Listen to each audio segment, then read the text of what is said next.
Another edition of Behind the Lines presented by BetMGM Sportsbook and TheLines.com. My name's Eli Hershkovich. You can follow me on X at Eli Hershkovich, joined by Christian Cipollini back on the show, trading manager at BetMGM Sportsbook. Christian, to get things started, you were out in Italy, so how much of the NFL have you been able to consume? I'm assuming you've been able to get away from the family or whoever you've been with and catch some football. Yeah, that was actually the worst part. I wasn't really able to watch too much. I was able to catch some red zone week 1 and 2, but all the primetime games were on at 2 in the morning, so those were tough. I am an Eagles fan, so I did wake up at 7 in the morning and watch the recorded version of that Eagles-Falcons game, and I was not very happy. But so I was able to catch a little bit, but not as much. This was a good week for me as I was finally able to watch a full slate of games. Let's get into it. So through the first 3 weeks of the season, underdogs of 6+ points, 8-5 straight up, 12-1 against the number, and more specifically, for the first time in 70 years, the biggest underdog on the slate over the first 3 weeks of the season has won outright. Washington on Monday night. Last night, as we record here on Tuesday, September 24th, Commanders were 7.5-point dogs at the Bengals. You also had the Bengals do it again in week 1 with the Patriots winning outright as 8-point dogs, and then smushed in between those two teams, you have the Raiders +9 in Baltimore in week 2, a monster upset considering they were around +350 on the money line. So how big of a week was it for BetMGM in week 3, but then again, just overall over the first few weeks? Yeah, this has been about as good of a start as you could ask for the book. You mentioned there Washington winning outright. Last week we won at about 24%, which is incredible. One of the best weeks we ever had. This week was about 17%. So yeah, it's just really been continuing to go. This has been great for the book. A bunch of teams this week won as dogs that were completely unexpected. The Giants, the Panthers, the Broncos, and now the Commanders. All 4 of those outcomes were obviously incredible for the book. Not a ton of people were betting those teams. We were taking about 80% of the money on the other teams on those. So huge outcomes. And on top of that, the unders have been hitting at a huge rate this season. Touchdowns are down, point scoring is down, which is always going to be good for the book, especially with all these same game parlays that tend to be over bets. So yeah, just about as good as we could ask so far. I'd imagine this other shoe's going to have to drop at one of these weeks where we're going to get crushed by all favorites and a bunch of overs. But yeah, it's about as good as you can ask.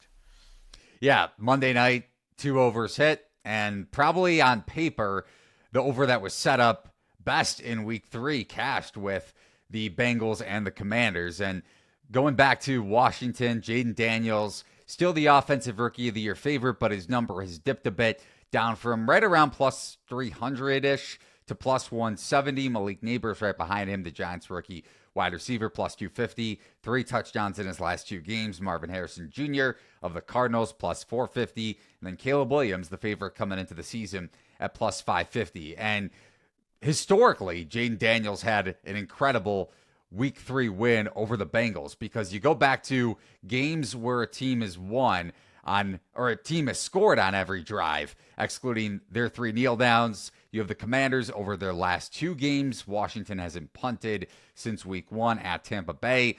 Tom Brady, Patrick Mahomes, Drew Brees, and Peyton Manning have combined for 2 in their entire careers in 1,094 combined starts, to be exact. So Daniels has been superb over the last 2 outings, despite the fact that Washington failed to score a touchdown in week 2, which is amazing. And the Giants definitely were unfortunate, despite the fact that they won in week 3, because in week 2 they didn't have a healthy place kicker. If they did, may have been a different result. But regardless, Washington is 2-1 straight up, and they are down from 5 to 3.5-point underdogs at Arizona in week 4. But going back to the over trend with Buffalo and Washington hitting in week 3, there haven't been many overs overall this season, as you alluded to. Unders 28, 19, and 1, good for a 59.6%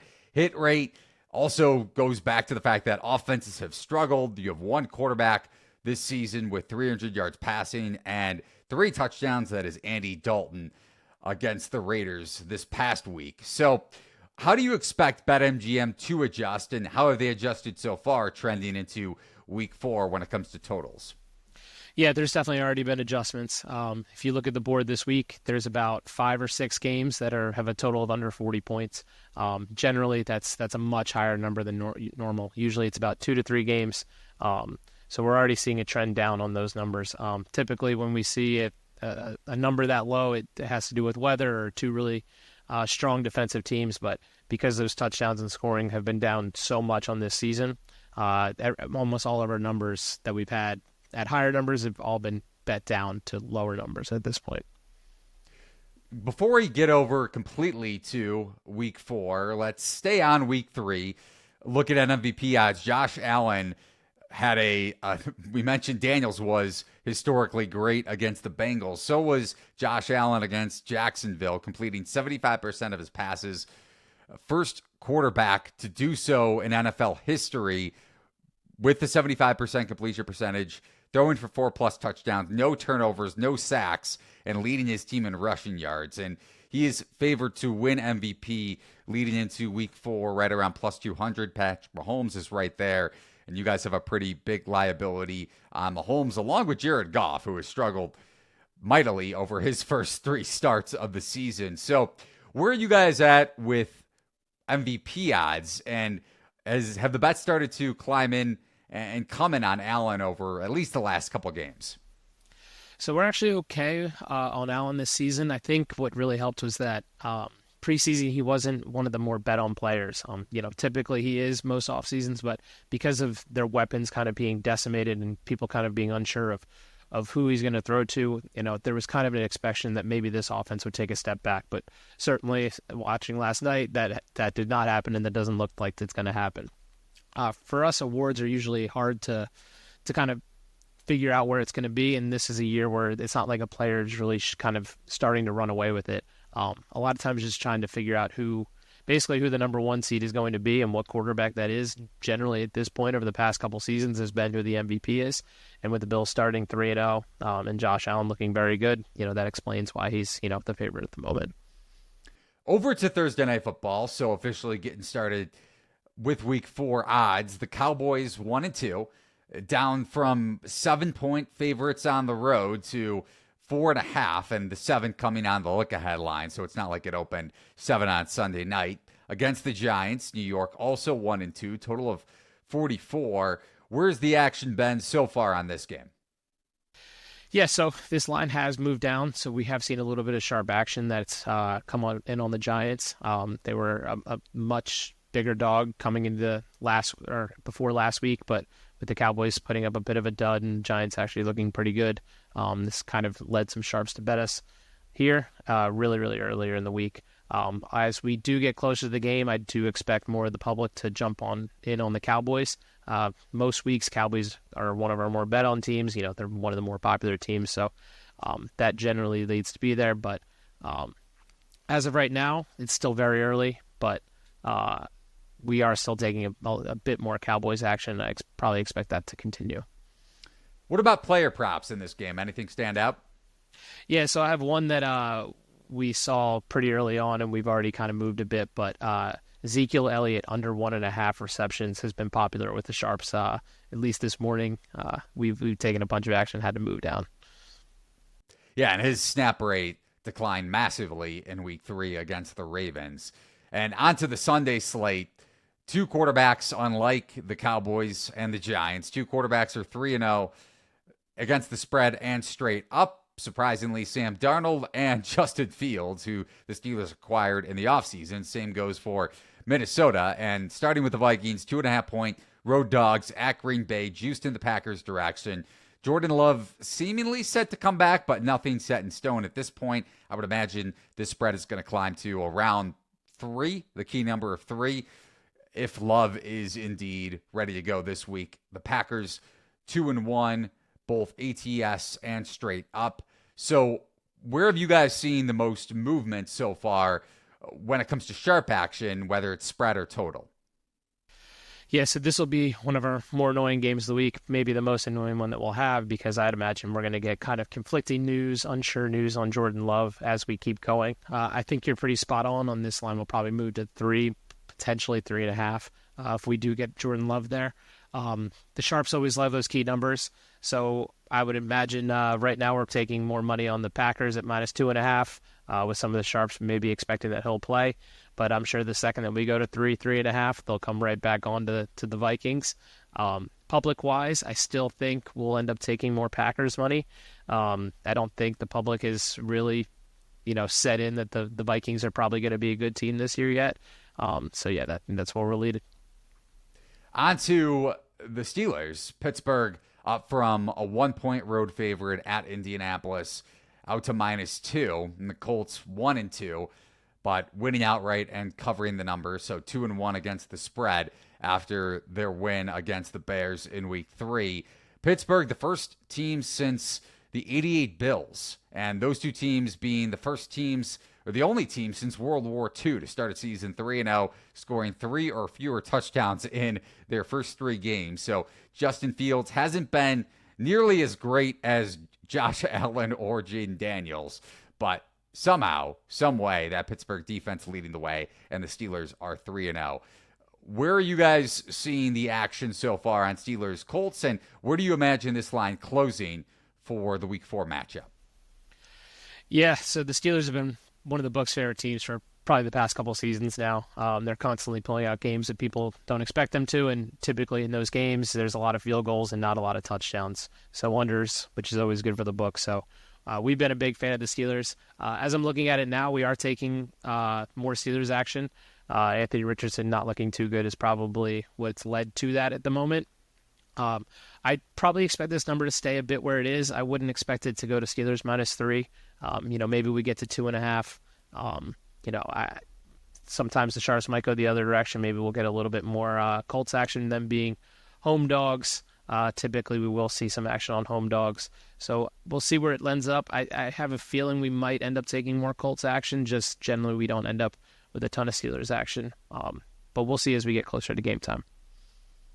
Over to the NFC, Saints at Falcons, Atlanta, around a 2-point home favorite, total of 42.5.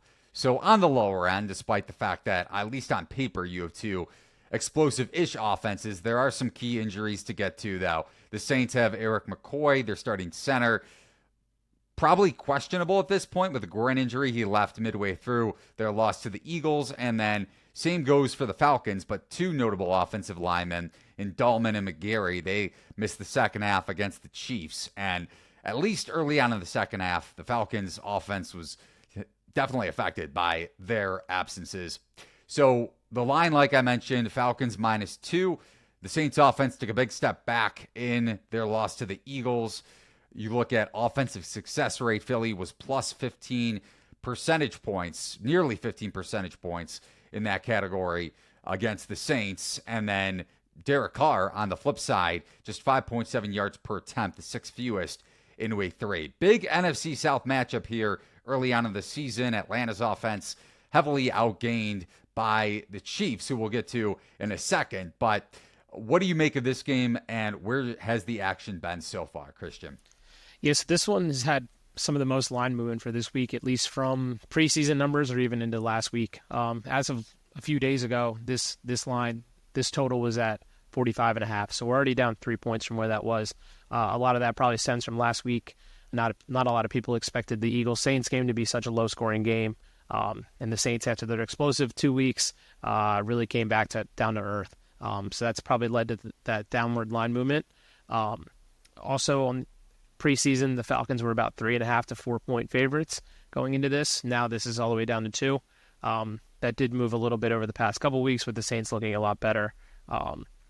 So that's a movement we've seen. I do think this game will probably end up being a pretty close to 50-50 game for us. But we'll see as we get closer. As you all know by now, we've teamed up with BetMGM this season. We'll be using BetMGM lines to make all of our picks, and we'll have special offers for our listeners each week. If you haven't signed up with BetMGM yet, use promo code THELINES, that's the lines one word, and you will get up to a $1,500 first bet offer on your first wager with BetMGM. Here's how it works. Download the BetMGM app and sign up using bonus code THELINES. Deposit at least $10 and place your first wager on any game. You'll then receive up to $1,500 in bonus bets if your first bet loses. Just make sure to use bonus code THELINES when you sign up. See BetMGM.com for terms. 21 plus only. U.S. promotional offers not available in New York, Nevada, Ontario, or Puerto Rico. Gambling problem? Call 1-800-GAMBLER. Available in the U.S. Call 877-8-HOPE-NY or text HOPE-NY 467-369 in New York. Call 1-800-NEXT-STEP in Arizona. 1-800-327-5050 in Massachusetts, 1-800-BETS-OFF in Iowa, and 1-800-981-0023 in Puerto Rico. First bet offer for new customers only, subject to eligibility requirements. Rewards are non-withdrawable bonus bets that expire within 7 days. In partnership with Kansas Crossing Casino and Hotel. Don't forget, if you haven't signed up for BetMGM yet, use bonus code THELINES and get your $1,500 first bet offer today. Looking at the late afternoon slate on Sunday, you have the Chiefs 3-0 straight up, not the same results. ATS probably should be 1-2 against the spread if the refs missed or didn't mistake a no call in the end zone with Kyle Pitts getting held and trying to go back for the football on the Falcons' second to last possession. But regardless, Kansas City 3-0 straight up. The Chargers 2-1 straight up, despite losing to the Steelers in week 3 outright and against the spread. Total of 39 in this game. Chargers have a myriad of injuries and a suspension. Derwin James out for this game, one of the better safeties in the NFL. Justin Herbert, high ankle sprain.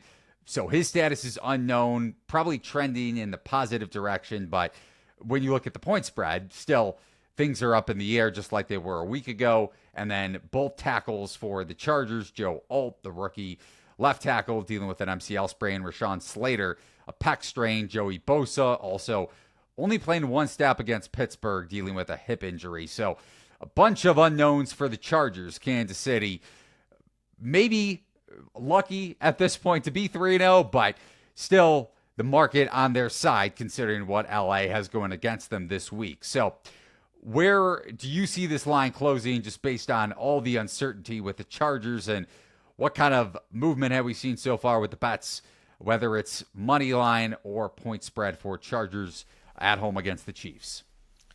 Yeah, so a really low total in this one at 39. Chargers a big running team, Chiefs with a good defense, so that leads to that. Also a huge spread, especially for a home team, the second biggest spread that we have with right now the Chiefs at -8. And I expect that to probably stay that way. I can imagine that this will be one of the games that the book will be rooting for the dog the most heavily in. I won't imagine us taking very many Chargers bets. Again, I mentioned an annoying game with the Packers. This will be another annoying one for the book as well, trying to figure out what's going to go on with Herbert, if he's going to play, how good will he be, how much will he be able to finish out the game. So probably an annoying one. I'd imagine we're going to take nothing but Chiefs money here. Even if Herbert does end up coming back and that line kind of moves closer to 7, still, I don't think anything will probably get us to get at much Chargers action. Wrapping up here, Christian, with bookmakers bets. And Sheamus going 1-1 last week. The Browns failed him down the stretch against the Giants.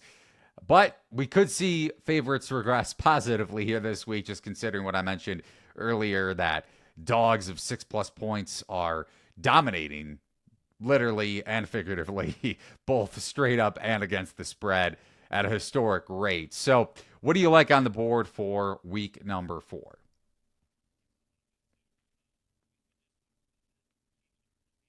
I like, even though it is at a very low number, I don't expect a lot of points in this one. That Chiefs defense is really good. It'd be tough to imagine the Chargers scoring a lot of points. And then on top of that, they're such a big running team, especially with quarterback, question marks.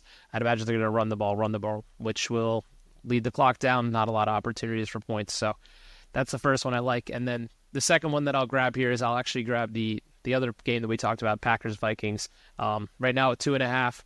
I think that's a good number there. Even if we don't end up getting Jordan Love, the Packers have still looked really good. They've been able to run the ball even with Malik Willis. They have a good rushing attack. While these Vikings have started out very good, I'll take my chances here that the Packers can win this one at home.